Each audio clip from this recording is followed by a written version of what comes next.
Comment se connecter à notre âme? La faculté originelle de l'âme de percevoir la vérité a été perdue. Si l'âme veut retrouver cette faculté, il faut qu'elle s'affranchisse de toutes ses conceptions intellectuelles et qu'elle pénètre dans le monde sans forme. Il faut qu'elle se libère de toute conception des sens, de toute spéculation intellectuelle, s'affranchissant ainsi de la pensée et de la parole, et vivant dans un état de contemplation spirituelle.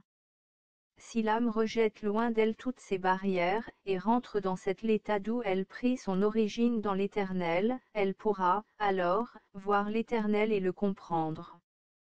Par conséquent, que tous cherchent à s'arracher à ce qui est bas et sensuel, pour s'unir à la puissance suprême de Dieu. Voulez-vous trouver le suprême? Il faut pour cela libérer vos pensées de toutes les impressions venant du monde extérieur, purifier votre esprit de toute figure et de toute forme.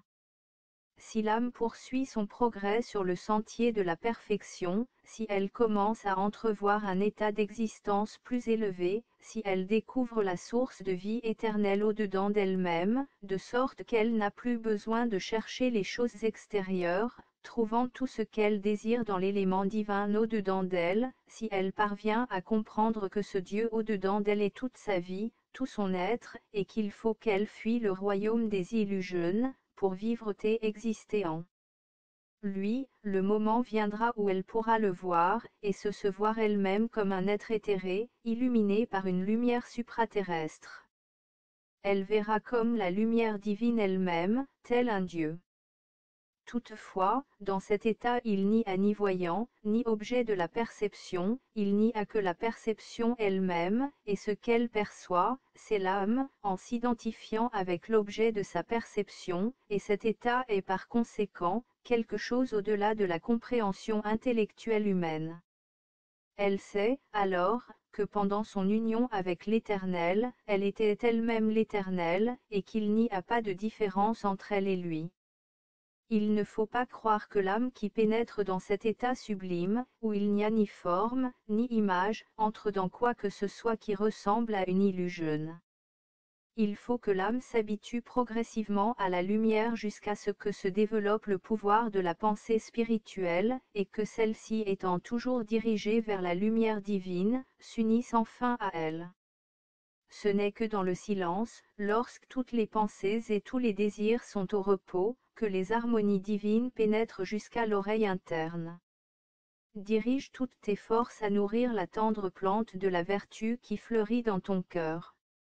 Pour aider son épanouissement, purifie ta volonté et ne permets pas aux illusions des sens et du temps de te tenter et de te dévoyer. À chaque pas que tu fais sur le chemin qui mène à la vie éternelle, tu trouveras un air plus pur et une vie nouvelle et une lumière plus claire, et en même temps que ton ascension vers les sommets, croîtra l'expansion de ton horizon mental. Le premier pas, le plus important, est de prendre conscience de l'existence du germe divin qui est en nous, pour diriger la puissance de la volonté vers ce centre, afin de guider notre vie intérieure et aussi se conformer strictement à tous les devoirs en nous et hors de nous. Quel amour!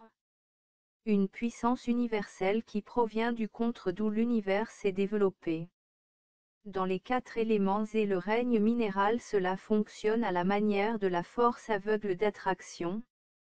Dans le règne végétal on parvient à des rudiments d'instinct complètement développés. Dans le règne animal un amour est changé en passion, qui, si elle se dirige vers la source éternelle, élèvera l'homme à l'état même du divin. Mais si elle est pervertie, elle le conduira à la destruction. Dans le royaume spirituel, c'est-à-dire dans le royaume de l'homme régénéré, l'amour est transformé en force spirituelle consciente et vivante. Pour la majorité des hommes de notre civilisation actuelle, l'amour n'est qu'un sentiment, et l'amour vraiment divin et fort est presque inconnu de l'humanité.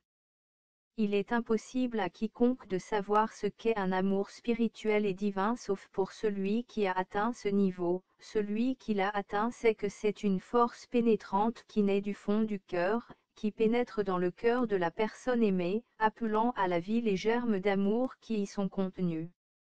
L'amour spirituel peut s'appeler, si vous préférez, volonté spirituelle, vie spirituelle, lumière, car c'est tout cela et plus encore, car toutes les forces spirituelles ont leurs racines et un seul centre éternel pour enfin culminer en force au sommet d'une pyramide à nombreux côtés.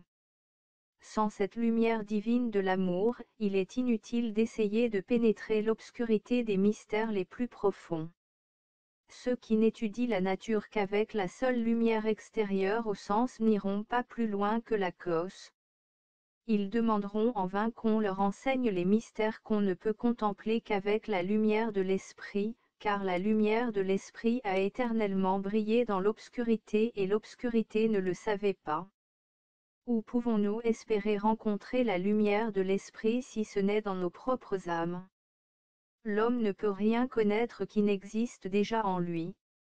Deux ne peut non plus ni entendre ni voir les choses du dehors, il ne peut que contempler des images et éprouver les sensations que causent les objets du dehors sur sa conscience.